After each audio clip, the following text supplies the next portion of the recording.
이전에 말씀을 좀 정리하면 이렇습니다. 바울이 이제 자신이 원하고 하나님께 구하는 바에 대해서 이야기했어요. 뭐냐면 자신의 동족 유대인들이 구원을 받는 거라고 했습니다. 바울에게 있어서 자신의 동족의 구원은 바울에게 있어서 유일한 기쁨이고 유일한 만족이라고, 또 자신에게 가장 결핍이 있다면 자신의 동족이 구원을 받지 못하는 것, 이것이 자신에게 가장 큰 결핍이고 유일한 부족함이라고 이야기했습니다. 그러니까 바울은 자신의 동족이 구원을 받을 수만 있다면 그 어떤 것보다도 가장 기쁨이고 만족이라고 이야기했어요. 그러면서 바울은 자신의 동족 유대인들이 왜 구원을 받지 못하는 이유에 대해서 이야기했습니다. 유대인들은 하나님께 열심히 믿었지만 올바르지 않은 지식을 갖다 따랐기 때문이라고 이야기했어요. 유대인들은 올바르지 않은 지식을 따르고 있었기 때문에 하나님의 의에 대해서는 알려고도 하지 않고 또 이해하려고도 하지 않았습니다. 그리고 오로지 율법으로만 자신의 의를 갖다가 내세우려고 고집을 해서 결국은 하나님의 의에 대해서 복종하지 않게 되었다라고 이야기했어요. 그러니까 유대인들은 율법의 역할을 바르게 이해하지 못했던 겁니다. 바울은 율법의 역할이 예수 그리스도에게 갈 수 있도록 인도하는 안내 표지판 역할이 율법의 역할인데, 이걸 갖다가 사람들이 이해하지 못하고 있었기 때문에 이제 율법으로 말미암는 의와 믿음으로 말미암는 의를 갖다가 대조해서 설명을 했어요. 믿음으로 말미암는 의는 그리스도를 찾기 위해서 하늘에 올라가거나 또는 무저갱까지 내려갈 필요가 없는 우리의 노력이나 행위가 필요가 없음을 갖다 말했습니다. 그러면서 바울은 우리가 어떻게 믿음으로 말미암아 의롭다함을 받는가, 다시 말해서 우리가 어떻게 구원을 받는가에 대해서 이야기했어요. 바울은 이걸 갖다가 구약의 말씀을 갖다가 인용하면서 이렇게 이야기했습니다.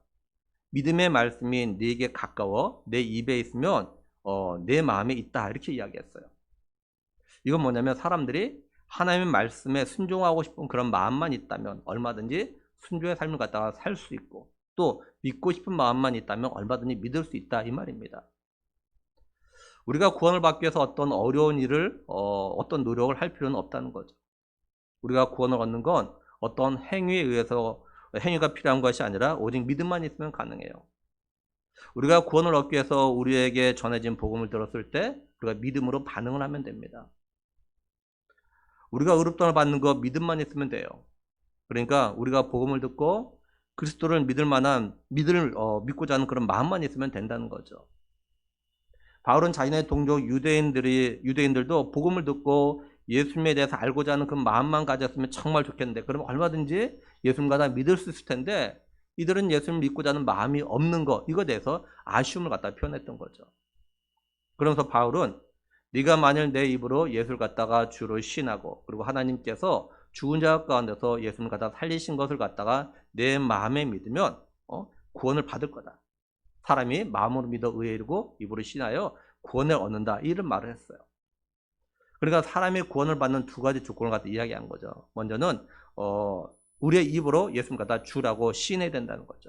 다음으로는 우리가 하나님께서 예수님 갖다 죽은 자 가운데 살리신 것을 갖다 마음으로 믿어야 된다고 이야기하는 겁니다. 이걸 정리하면 이렇게 했죠.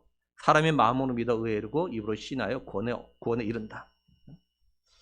이런 구원의 은혜와 복은 유대인이나 헬라인이나 차별이 없다는 거죠. 누구든지 예수님을 믿으면 구원을 갖다 받는다라는 겁니다. 근데 문제가 뭐냐면 누구든지 믿지 않는 사람을 갖다가 어떻게 부르고, 또 누구든지 듣지도 못했는데 어떻게 믿을 수 있고, 또 누구든지 전파된 자가 없으면 어떻게 들을 수 있냐. 보내심을 받은 자라야만 전할 수가 있다라고 이야기하죠. 그래서 바울은 구약의 말씀을 갖다 인용하면서 정말 좋은 소식, 복음을 전하는 사람들의 발이 정말 얼마나 아름답냐, 이런 이야기했습니다. 바울은 이렇게 누구든지 입으로 신하고 마음으로 믿으면 구원을 얻을 수 있는 좋은 소식, 복음이지만 안타깝게도 모든 사람들이 이 복음을 받아들이는 것이 아님에 대해서 이야기했어요. 근데 그 사람들이 누구냐? 바로 자신의 동족 유대인들이었다라고 말하는 겁니다. 16절 보면 그러나 그들이 다 복음을 순종하지 아니하였도다. 이사야가 이르되 주여 우리가 전한 것을 누가 믿었나이까 하였으니, 이렇게 말씀해요. 여기 그들은 유대인들을 갖다 말하죠. 그러니까 모든 유대인들이 복음을 갖다 들었지만 그 복음에 다 순종한 건 아니라는 거죠. 그건 이 말이 가지고 있는 의미는 뭐냐면 근데 유대인들 가운데 좋은 소식 복음을 듣고 그 말씀을 믿고 순종한 사람도 있다, 이 말을 갖다 하고 있는 겁니다.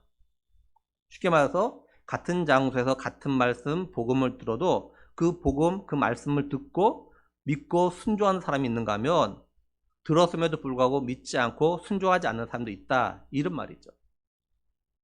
근데 이건 바울이 복음을 전하던 그 시대 사람들만, 또 유대인만 그런 건 아닙니다. 이거는 모든 시대 모든 사람에게 똑같이 나타나요. 그리고 이건 세상에서만 나타나는 것이 아니고 교회 안에도 똑같습니다. 이걸 오늘 우리에게 적용하면 우리가 매주일 같은 시간에 같은 장소에서 같은 말씀을 듣지만 모든 사람들이 그 말씀을 듣고 그 말씀을 믿음으로 받아들이고 그 말씀대로 살려고 노력하는 건 아니라라는 거예요. 오늘 이 예배 자리에 앉아있는 분들, 그리고 온라인으로 예배 함께하는 분들 가운데도 오늘 말씀을 듣고 이 말씀 믿고 믿음으로 살아가려고 순종으로 살아가려고 하는 사람들이 있는가 하면 그냥 듣는 걸로 끝낸 분도 있어요. 똑같이 들은 좋은 소식 복음을 받아들이고 믿는 사람은 그 복음을 갖다 자신에게 유익하게 만드는 거예요. 반면에 복음을 받아들이지 않고 믿지 않는 사람은 그 복음을 자신에게 무익하게 만드는 사람들입니다. 히브리서 4장 2절 보면요, 그들과 같이 우리도 복음 전함을 받은 자이나 들은 바 그 말씀이 그들에게 유익하지 못한 것은 듣는 자가 믿음과 결부시키지 아니함이라, 이렇게 말씀을 해요. 공동번역 개정판을 보면 우리도 그들과 마찬가지로 그 기쁜 소식을 듣지 않았습니까? 그들은 복음의 말씀을 듣고도 그것을 믿지 않았으므로 그 말씀이 그들에게는 아무 소용이 없었습니다, 이렇게 번역했어요. 그 복음을 듣고 어떻게 반응하냐에 달라진다는 거죠. 그 전도하다 보면 여러 사람들 갖다 만나죠. 복음을 전하면 그 복음을 듣고 의외로 고맙습니다, 감사합니다고 하는 사람들이 있어요. 잘 듣고. 근데 그 복음을 듣고 나는 예수님 안 믿겠다고 하거나 아예 들으려고 하지 않는 사람도 있어요. 물론 복음을 듣고 고맙다고 하는 사람들보다는 거절하고 믿지 않겠다는 사람도 훨씬 더 많죠. 근데 이건요, 오늘 예배 자리에 앉아있는 우리 모두에게도 사실 똑같이 적용되죠. 오늘 말씀을 듣고 그 말씀을 믿음으로 받아들여서 자신의 믿음에 유익되게 하는 사람이 있는가 하면 믿지 않음으로 해서 아무런 소용이 없게 만드는 사람 또한 있습니다. 이런 모습이 교회 나온 지 얼마 안 된 사람에게만 나타나는 것이 아닙니다. 교회 나온 지 오래된 사람들에게도 이런 모습 똑같이 나타나요. 그러니까 나는 어떤 사람인가 꼭 생각해 봐야 돼요. 나는 어떤 사람인가? 나는 매주일 듣는 설교를 갖다가 내게 유익한 것을 만드는 사람인가? 아니면은 그냥 아무 소용없게 만드는 사람인가? 그 말씀을 듣고 그 말씀대로 살아보려고 노력하는 사람은 분명히 그 말씀이 믿음의 삶에 굉장히 유익이 돼요. 근데 듣는 것을 끝내버리면 아무 소용이 없어요. 그러니까 그 모든 책임은 우리 각자가 져야 됩니다. 바울은 자신이 지금까지 복음을 전하는 가운데서 이런 유대인들을 갖다 만난 걸 갖다 이야기하면서, 그런데 이런 유대인 이전에도 똑같은 사람이 있었음에 대해서 이야기합니다. 16절 다시 보면은 그러나 그들이 다 복음을 순종하지 아니하였도다. 이사야가 이르되 주여 우리가 전한 것을 누가 믿었나이까 하였으니, 이렇게 말씀을 해요. 바울은요, 이사야 선지자가 했던 말을 갖다 인용합니다. 이 말씀은 이사야 53장 1절의 말씀을 갖다 인용한 거예요.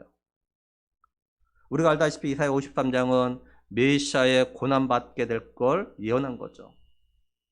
근데 문제는 뭐냐면 하나님이 약속대로 보내실 메시아가 고난을 당하게 되는데 이스라엘 백성들 어느 누구도 이걸 갖다 모를 뿐더러 이제 고난에 오신 메시아를 갖다 거부했다는 거예요. 그래서 예수님도요, 이사야 선지자했던 이 말씀을 갖다 인용해서 말씀하셨어요. 요한복음 12장 38절에 보면 이는 선지자 이사야의 말씀을 이루려 하심이라. 이르되 주여 우리에게서 들은 바를 누가 믿었으며 주의 팔이 누구에게 나타나이까 하였더라, 이렇게 말씀하셨어요. 예수님께서 이 말씀을 인용하신 건 뭐냐면 예수님께서 이 땅에 오셔가지고 예수님 자신이 하나님 보내신 메시아라는 것을 갖다가 말씀과 이적과 표적을 통해서 보여줬어요. 믿으라고. 근데 유대인들 가운데는 이걸 믿지 않는 겁니다. 그래서 예수님께서 이 말씀을 갖다 인용하셨던 거예요. 그러니까 지금 유대인들의 조상인 이스라엘 백성들도 하나님이 약속대로 보내신 메시아에 대해서 들었지만 믿지 않았던 거예요. 이들의 메시아에 대한 이야기를 들어도 왜 믿지 못할 거라고 했냐면 눈에 보이는 메시아의 모습이 너무 초라했기 때문에 그래요. 그러니까 유대인들은 자신들의 눈에 보이는 걸로 판단해서 복음을 갖다 거부했던 겁니다. 근데 이런 유대인들의 이런 모습이 오늘 우리의 주변에도 얼마든지 볼 수 있습니다. 무슨 말이냐면 우리 사람들은 자기 눈에 보이는 걸로 판단을 합니다. 전도하는 가운데 만난 사람들 가운데 그래요. 왜 예수님을 안 믿냐? 왜 천국이 있다는 걸 갖다 안 믿냐라고 말하면 자기 눈에 안 보인다는 거죠. 그래서 뭐라고 합니까? 이들이 하나님 보여달라. 하나님 보여달라. 하나님 봤냐? 또 천국에 가봤냐? 이렇게 물어요. 그죠? 또 사람들이 또 예수님을 갖다 왜 안 믿으려 하냐면 자기 눈에 보이는 교회 다니는 사람들의 모습을 갖다 보기 때문에 그래요. 또는 뉴스에 오르내리는 교회나 목회자들의 아름답지 못한 모습, 또 자신의 주변에 예수님 믿는다고 하는 사람들의 그 모습을 보면서 교회 다니는 문제, 또한 예수님을 믿는 것에 대해서 생각들을 하더라고요. 제가 지난 목요일날 버금 목요 콘서트 워십에서 색스포니스트 선교사가 나와서 하는 간증을 들었습니다. 이 색스포니스트 이 선교사는요, 현재 세계 최고의 색스포니스트예요. 세계대회에 나가서 몇 년 동안 계속 1등을 한 사람입니다. 근데 이 사람이 선교사가 됐어요. 처음부터 선교사가 아니야. 이 사람은 넌 크리스천이었습니다. 오히려 반기독교적인 생각을 가지고 살았던 사람이에요. 이분이 예수님 믿기 전에 어느 날 길거리를 가는데 길거리에서 어떤 한 여자분이 막 큰 소리를 막 뭐라고 이렇게 안 좋은 소리를 막 하는 걸 들었답니다. 사람들 많은 데서. 근데 이제 그 일을 마치고 보니까 그 여자가 쪼르륵 가길래 어디 가나 봤더니 교회를 들어가다닙니다. 따라가 보니까 권사님 안녕하세요 이렇게 인사하더래요. 알고 보니까 그 교회 권사님이셨어요. 이분이 더 충격을 받은 거예요. 그 전에도 기독교에 대해서 별로 안 좋았는데 그걸 보면서 내가 예수님 믿는 사람들 갖다가 정말 이렇게 반기독교적 활동을 더 해야겠다 이런 마음 가지고 도서관에 가서 예수님에 대한 그런 신학적인 책을 갖다 여러 관련된 책을 막 찾아서 읽기 시작했대요. 근데 그 책 그거 읽다가 책 읽는가 예수님 갖다 만났어요, 이 사람이. 그래가지고 지금은 선교사가 돼서 세계 곳곳에 가서 색스폰을 갖다 연주하면서 복음을 전하고 이런 일 갖다 지금 하고 있어요. 그러니까 세상 사람들은 교회 다니는 사람, 예수를 믿는다고 하는 사람들을 보고 교회에 나올 걸 생각하기도 하고 예수 믿을 걸 생각하게 하는 이런 시대죠. 그리고 교회 안에 사람들 가운데도 자신의 눈에 하나님이 안 보이고 천국과 지옥이 안 보이니까 예배를 드린다고 교회에 나오긴 하지만 사실 예수님 안 믿는 경우도 있습니다. 사실은. 그러니까 칼빈부터 해가지고 지금까지 많은 목회자들이 똑같이 인정하는 건 뭐냐면 교회 안에 있다고 다 예수 믿는 건 아니라라는 거예요.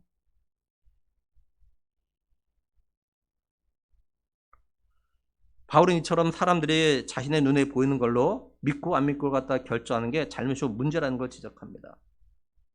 그래서 바울은 믿음이 어떻게 생기는가에 대해서 좀 이야기를 해요. 믿음이 어떻게 생기는가? 17절 보면 그러므로 믿음은 들음에서 나며 들음은 그리스도의 말씀으로 말미암았느니라 이렇게 말씀을 해요. 바울은 믿음은 사람들이 눈으로 보는 것으로 생기신 것이 아니다. 믿음은 들음에서. 뭘 들으냐? 그리스도의 말씀을 들음으로. 그리스도의 말씀이 뭐냐? 예수 그리스도에 대한 걸 들음으로 인해서 믿음이 생긴다라고 이야기하는 거예요. 예수 그리스도가 어떤 분인지, 예수님이 어떤 일을 하셨는지, 우리가 예수님 갖다 왜 믿어야 되는지 예수님에 대해서 들을 때 거기서 믿음이 생긴다고 바울은 이야기합니다. 그래서 우리가 잘 아는 말씀을 잘 보면 똑같아요. 요한복음 3장 16절 말씀 뭐라고 되어져 있습니까? 하나님이 세상을 이처럼 사랑하사 독생자를 주셨으니 이는 그를 믿는 자마다. 그를 믿는 자. 누구요? 예수님이죠. 그가 예수님이죠. 예수님 믿는 자. 멸망하지 않고 영생 얻게 하려 하십니다. 또 사도행전 16장 31절에도 주 예수를 믿으라. 그리하면 너와 내 집이 구원을 받으라. 그러니까 사실 우리가 전도할 때 누가 말할 때 하나님 믿어야가 아니라 사실요 예수님 믿고 천국 가셔야가 정확한 겁니다. 물론 삼위 안에 똑같은 말이면 정확하게 하면요. 예수님 믿고 천국 가는 거예요. 예수님 믿고. 하나님 믿고 천국 가는 것이 아니에요. 정확하게. 하나님께서 일부러 예수님, 자신의 독생자 예수님을 믿음으로 천국 가게 정하신 거예요. 그러니까 예수님에 대해서 들어야, 예수님의 말씀을 들어야 믿음이 생기고 또한 이렇게 믿음의 삶을 살아갈 수 있는 거예요. 지난 월요일날 새벽 기도회 때 십자가 못 박혀 죽으셨던 예수님께서 말씀하신 대로 3일 만에 부활하셨을 때 일어났던 일을 갖다 살펴봤습니다. 예수님이 부활하신 날 예수님의 제자 중 2명이 예루살렘에서 엠마오로 가는데 예수님께서 그들과 같이 동행을 하게 되었어요. 근데 이 두 제자는 누가복음 24장 16절 보면 그들의 눈이 가려져서 그인 줄 알아보지 못하거나 이렇게 말씀을 해요. 예수님이 살아계실 때 예수님을 따라다니면서 예수님으로부터 말씀을 들었고 예수님이 행하시는 이적과 표적도 봤던 제자들입니다. 근데 이 제자들이 눈이 가려져가지고 부활하신 예수님이 자신들 옆에 있음에도 불구하고 그분이 예수님이라는 것 갖다가 몰라봤어요. 여기 가려졌다라고 했을 때는 헬라는 어떤 뜻이냐면요. 고수하다, 단단히 붙들다 이런 뜻입니다. 이게. 그러니까 이 제자들은 사람이 죽으면 다시 살아날 수 없어. 부활은 불가능해. 이런 생각을 꽉 차 있었어요. 이걸 갖다 예수님의 제자지만 이런 생각을 붙잡고 있었어요. 그래서 이 두 제자는 부활하신 예수님이 자기들 곁에 계신 걸 보고도 그 예수님을 갖다 몰라봤고 믿지 않았던 거예요. 그러니까 제자들은 이런 생각, 또 이런 상식, 과학, 이런 의학으로 인해서 눈이 가려졌던 거예요. 오늘날도 많은 사람들이 그렇죠. 이게 가려져 있어요. 사람이 죽으면 어떻게 살아나? 이건 불가능해.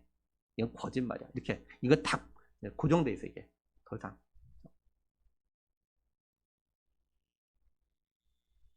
그러니까 우리가 이를 통해서 알 수 있는 건 뭐냐면 우리들이 자기의 두 눈으로 본다고 해서 다 믿는 건 아니에요. 분명히 두 제자는 두 눈으로 예수님을 봤지만 예수님의 부활은 믿지 않았어요.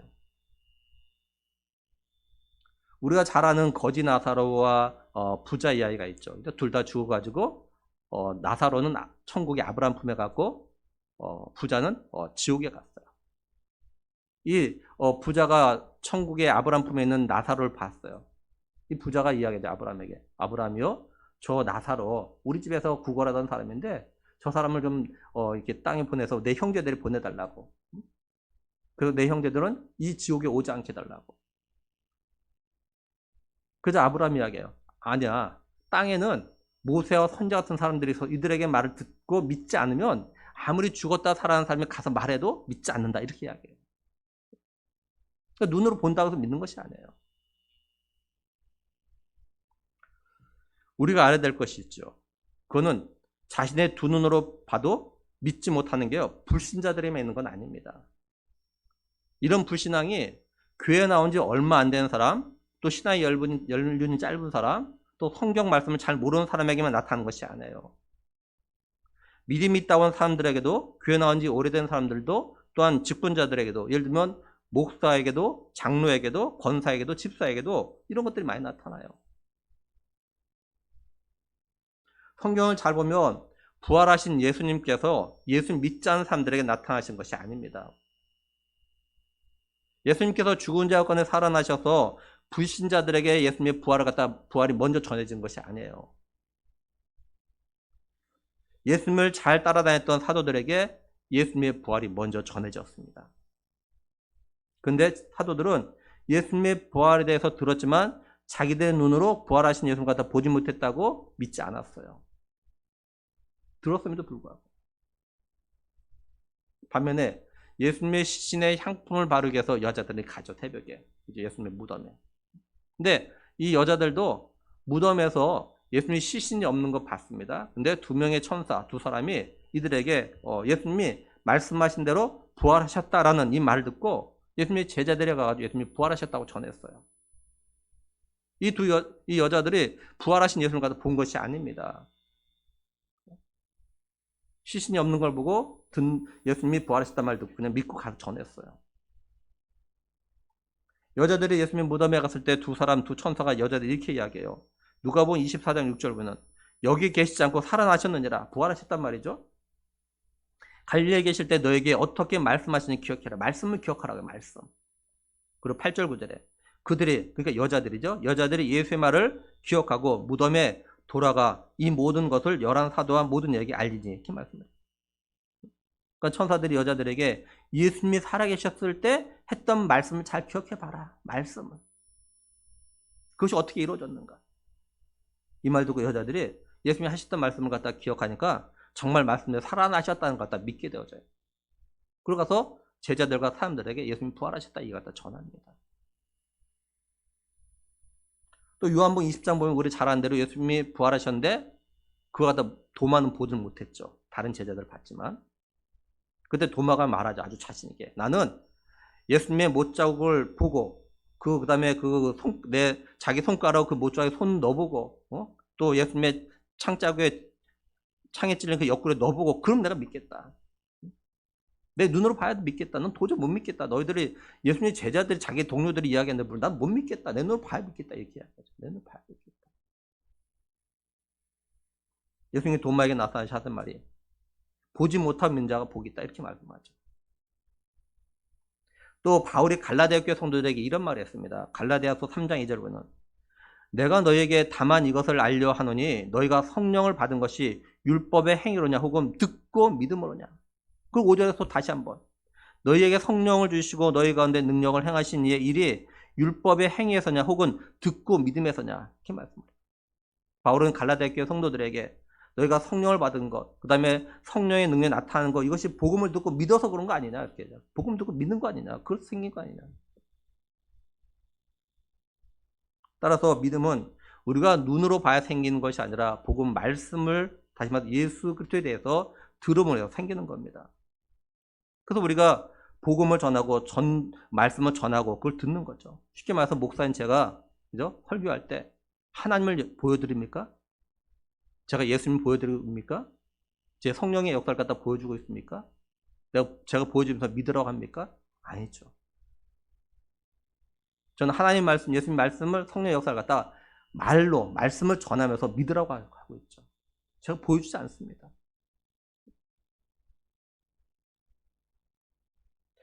따라서 만약에 이 예배 자리에 있는 분 가운데서 자신 눈으로 봐야만 믿겠다고 하시는 분들이 있다면 그런 분들은 자신의 마음이 열리고 믿음의 귀와 영의 귀가 열리기 위해서 기도하셔야 됩니다.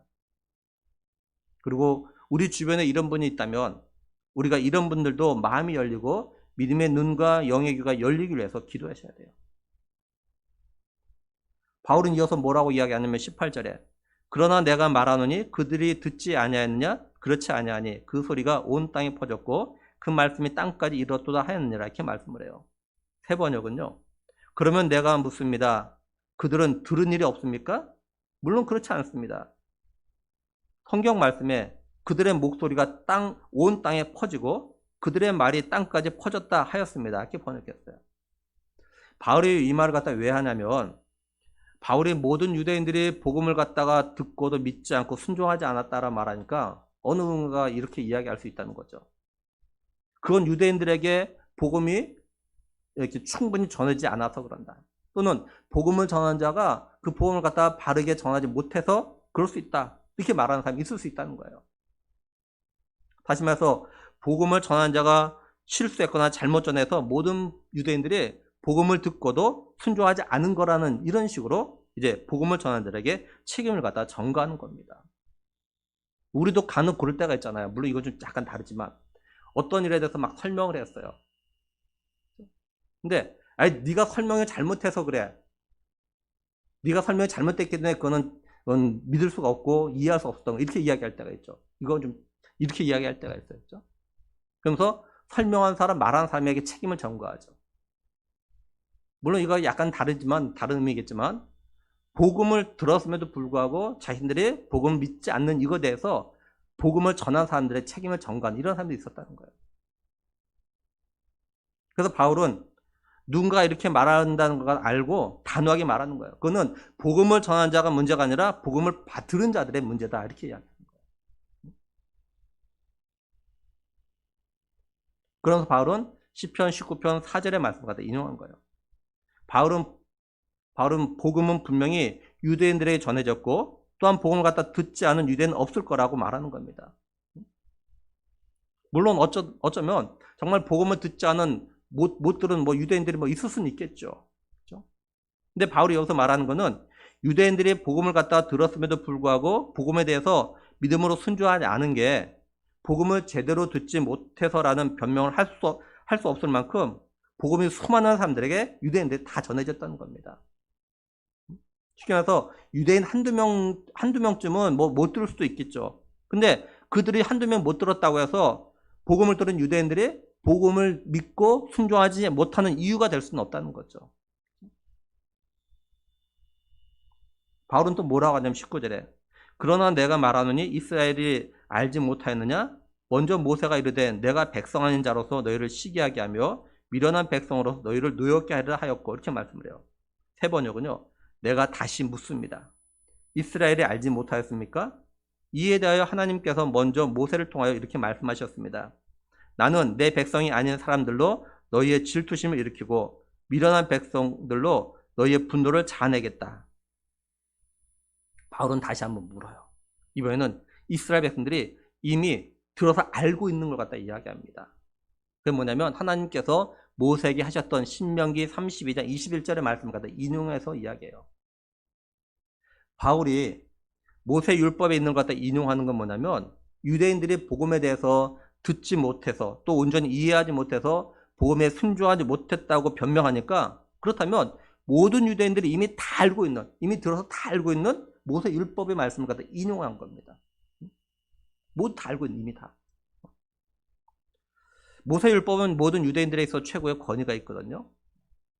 우리가 알다시피 유대인들은 어렸을 때부터 토라 율법을 갖다 계속 공부해 배웠어요. 그러니까 어느 다 알아 사실은 다 안다고요. 그래서 이 모세 율법을 갖다가 이제 예를 들어서 여기 이걸 갖다 이야기하는 거예요.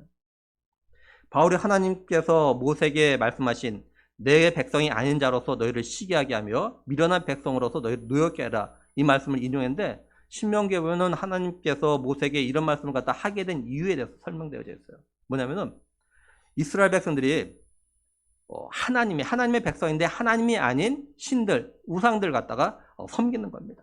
그러니까 하나님이 여기서 그래가지고 질투나게 만들었던 거예요. 하나님. 내가 하나님 볼 때는 내가 저들의 신이고 하나님인데 왕인데 이 이스라엘 백성 내 백성이 하나님을 섬기지 않고 믿지 않냐고 이방 신을 섬기는 거야. 더 사랑하고. 그러니까 하나님께서 막 질투나게 만들었다는 겁니다. 이렇게. 그래서 하나님께서 이스라엘 백성들에게 내 백성이 아닌 자로서 너희를 시기하게 하며 미련한 백성으로서 너희를 노엽게 하라 이런 말씀을 갖다가 하셨던 거예요. 여기 내 백성이 아닌 그리고 미련한 백성은 우상을 섬기는 이방인들 갖다 말하는 겁니다. 유대인들은 우상을 섬기는 이방인들 갖다 미련한 자라고 무시하고 경멸했어요. 그러면서 자신들은 선민이라고 이렇게 자긍심을 가지고 살았습니다.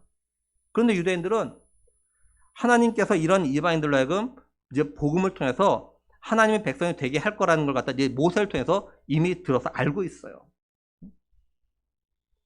그럼에도 유대인들은 복음을 듣고도 믿지 않고 순종하지 않았던 겁니다. 이제 바울은 이어서 또다시 이사야가 했던 말을 갖다 인용해서 이야기합니다. 이사야 선지자는 이스라엘의 대표적인 선지자이죠. 20절 보면은 이사야는 매우 담대하여 내가 나를 찾지 아니한 자에게 찾은 바 되고 내가 내게 묻지 않은 자들에게 나타났노라 이렇게 말씀을 해요. 이건 이사야 65장 1절의 말씀 갖다 인용한 겁니다. 이 말씀의 상황은 이런 거예요. 하나님은 자기의 백성들 그리고 자기를 찾는 자들에게 언제든지 만나주시고 언제든지 응답할 준비가 다 하고 계셨어요. 내 백성이 나를 찾아오고 나에게 기도하면 내가 언제든지 만날 준비 다 해놨어요. 찾아만 와라. 내가 기도만 해라. 내가 다 들어줄게. 내가 다 만나줄게. 이렇게 다 준비하고 있는데 이 하나님 백성들이 하나님과 찾지 않는 겁니다. 하나님께 기도하지 않는 거예요. 하나님 다 준비되어 있는데.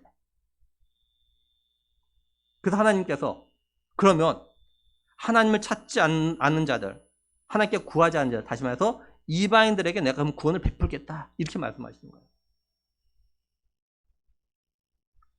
하나님께서 이렇게 하시는 건 유대인들이 이걸 보고 시기가 나가지고 자신들도 복음을 듣고 믿음으로 의롭다움을 갖다 받게 하려고 하는 건데, 근데 유대인들은 복음을 듣고도 들은 척도 안 하고 있는 거예요, 지금.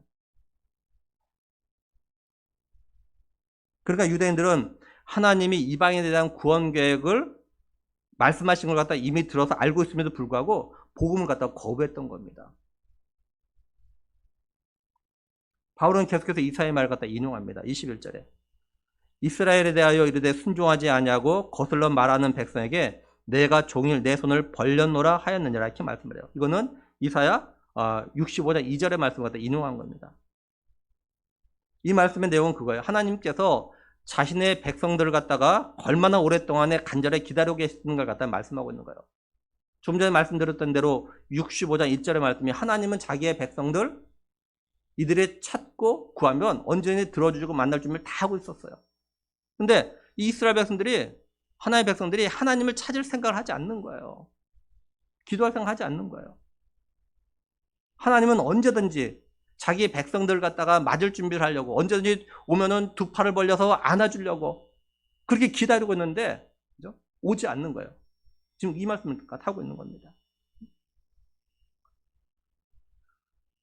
바울이, 그죠? 이사야의 말씀을 갖다 인용한 건 지금 유대인들도 하나님의 간절한 마음을 갖다 외면하고 복음을 거부하고 있다, 이 말 갖다 지금 하고 있는 거예요. 그리고 바울이 이렇게 모세와 또한 이사야를 갖다 인용해서 말하는 것은 유대인들이 예수 그리스도를 갖다가 믿지 않는 건 복음을 듣지 못해서가 아니라, 다시 말해서 복음이 유대인들에 전해지지 않아서가 아니라 이들의 마음이 그만큼 완악하고 강팍하기 때문이다, 지금 이 말을 갖다 하고 있는 거예요. 구약에도 보면 하나님께서 이스라엘 백성을 향해서 말하자면 너희들이 완악하다, 강팍하다, 목이 곧은 백성이다, 너 고집세다, 계속 이 말씀 하시거든요. 그러니까 이 유대인들 똑같아요. 복음이 전해졌지만 마음이 강팍하고 완악해서 믿을 생각을 하지 않는 거예요. 그걸 거부하는 거예요. 그러니까 누군가 유대인들이 복음을 거부하고 예수 그리스도를 믿지 않는 건 복음이 유대인들에 제대로 전해지지 않아서 그런 거다라고 말하는데, 그러면서 복음 전하에게 책임을 전가하려고 하는데 모세와 이사야에 그걸 갖다 인용하면서 절대 그렇지 않다라고 이제 반박을 하고 있는 거죠. 우리가 이걸 오늘 우리들과 우리 가족과 우리 주변 사람들에게도 적용해 볼 수 있어요. 우리가 지금까지 교회에 나오며 신앙생활을 한다고 하는데 아직도 예수님을 갖다가 자신의 구원자로 믿고 영접하지 않은 것, 또한 천국과 지옥이 있다는 것 갖다가 믿지 않는 것, 그리고 예수님이 다시 이 땅에 오신다는 것 갖다가 믿지 않고 있다면 이건요, 우리의 마음이 완악하고 강팍해서 그래요. 우리 마음이. 복음이 충분히 전해졌어도, 다시 말해서 하나님의 사랑과 예수 그리스도의 십자가의 은혜와 성령의 역사에 대해서 충분히 전해졌음에도 불구하고 우리 자신들이 믿지 않고 의심하고 거부했기 때문인 겁니다. 이거는. 그렇게 오랫동안 교회 나오고 예배드리고 설교를 들었음에도 아직도 구원의 확신이 없고 아직도 예수님이 구원자라는 것가 믿어지지 않는 건 우리가 믿으려고 하지 않기 때문입니다.